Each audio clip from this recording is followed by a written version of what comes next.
Olá, concursandos! Hoje nós estamos aqui nos estúdios do Grupo Vesticom com o professor Cid Roberto, que dá aula de conhecimentos bancários, trabalha em bancos desde 1968, se aposentou do Banco do Brasil em 2005 e vai falar para vocês um pouco mais do que é ser escriturário, do que é trabalhar em bancos e principalmente no BRB, né? Como vai, professor? Muito bem, um abraço a todos os concursandos. É uma satisfação muito grande estar aqui junto com você, Isabela, para passar algumas informações para aquelas pessoas interessadas em concursos públicos, para bancos, em especial esse concurso, o Banco de Brasília. Professor, quais são as funções que o escriturário desempenha? O escriturário, dentro da atividade bancária, tanto no banco privado quanto no banco público, ele basicamente tem as funções de fazer o atendimento das pessoas, atendimento ao público, e também desempenhar algumas tarefas internas. Esse é o trabalho básico do escriturário. E quais são os benefícios de trabalhar no Banco de Brasília? O Banco de Brasília, seguindo um padrão que a gente observa nos bancos públicos, tanto no Banco do Brasil, na Caixa Econômica, o Banco de Brasília ele oferece alguns benefícios adicionais para o seu funcionário.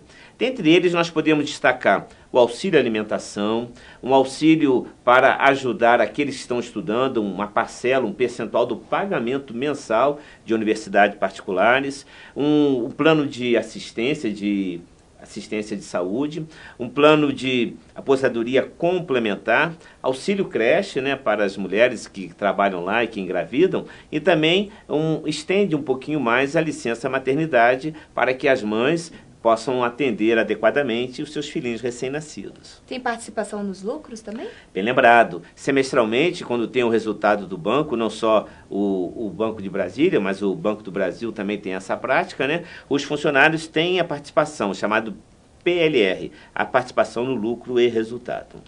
Qual é a disciplina que o senhor acha que vai ser o diferencial? Qual o foco que o aluno deve dar dentro desse edital para poder se sobressair com relação aos outros candidatos? Não só nesse edital, mas todo edital de concurso para banco público, a matéria que faz a diferença é aquela matéria que eu atuo efetivamente. Conhecimentos bancários, sem sombra de dúvida.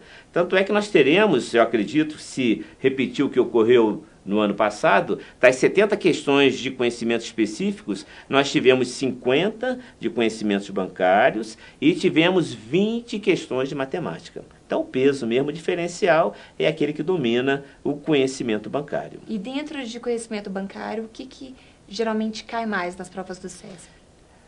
De uma forma geral, não só o SESP, mas todas as bancas, a Fundação Carlos Chagas e o Sesgran Rio, há uma tendência, não tem escapatória. O conteúdo é muito amplo, mas sempre cai alguma questão ou algumas questões envolvendo o Conselho Monetário Nacional, Banco Central do Brasil, CVM, a Comissão de Valores Mobiliários. Isso não tem escapatória. Além disso, na prova anterior, a gente percebeu que o SESP, em relação ao Banco de Brasília, não sei se foi um pedido, um direcionamento do Banco de Brasília, mas a gente teve assim uma participação, uma presença, uma cobrança muito forte de várias questões envolvendo o mercado de câmbio. Ok, professor, então quais são as dicas finais que o senhor pode dar para os nossos alunos que estão assistindo essa entrevista? Eu queria ressaltar o que está previsto no edital com relação à aprovação. O candidato, para ser aprovado, ele terá que acertar pelo menos 10 questões de conhecimentos básicos. Ele vai ter 50 questões, ele vai ter que acertar pelo menos 10 questões.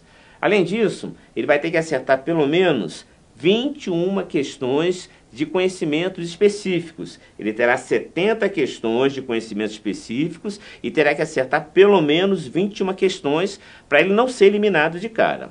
Muito bem, mas se ele acertar 10 questões de conhecimentos básicos e outras 21 de conhecimentos específicos, o somatório dará 31 acertos. E aí ele deixará de atender uma terceira condição prevista no edital. Está previsto no edital que, para ser aprovado, o candidato terá que ter acertado pelo menos 36 questões no cômputo geral, envolvendo conhecimento específico e conhecimentos básicos. Então, de 120 questões, o candidato tem que acertar 36 para ser aprovado.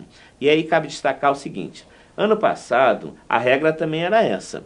E estava previsto que o CESP, o BRB, conseguisse classificar cerca de 1.200 pessoas. E só foram classificadas 522 pessoas. Isso quer dizer o seguinte, quem atingiu o mínimo, quem conseguiu acertar 36 questões, foi chamado e provavelmente, se ele aceitou, está hoje trabalhando no Banco de Brasília. Então, a grande dica, já que a banca examinadora é o CESP, é o candidato ficar muito atento em marcar exatamente e somente aquelas questões que ele julgar o comando e chegar à conclusão com convicção, com certeza, de que ele está certo ou errado. Porque se ele assinalar alguma coisa de forma incorreta, além de não contar a pontuação daquela questão, ele vai perder um ponto, ele vai anular uma questão que ele tinha acertado anteriormente. Então o detalhe é esse. Se preparar adequadamente, contar com a equipe nossa aqui do VestiCom, todos os professores de todas as matérias, que nós teremos condições de preparar você adequadamente, não só nos nossos cursos presenciais, mas também nas nossas videoaulas. Prestar muita atenção, eu vou convidar também a você a participar, fazer parte da comunidade que eu mantenho no Orkut, chamado Conhecimentos Bancários. Comunidade gratuita, onde eu, professor Cid Roberto, tenho a maior satisfação de prestar todos os esclarecimentos a todos os alunos, em especial, naturalmente, aqueles nossos alunos aqui do VestiCom. Professor, muito obrigada pela entrevista. Gente, por hoje é só.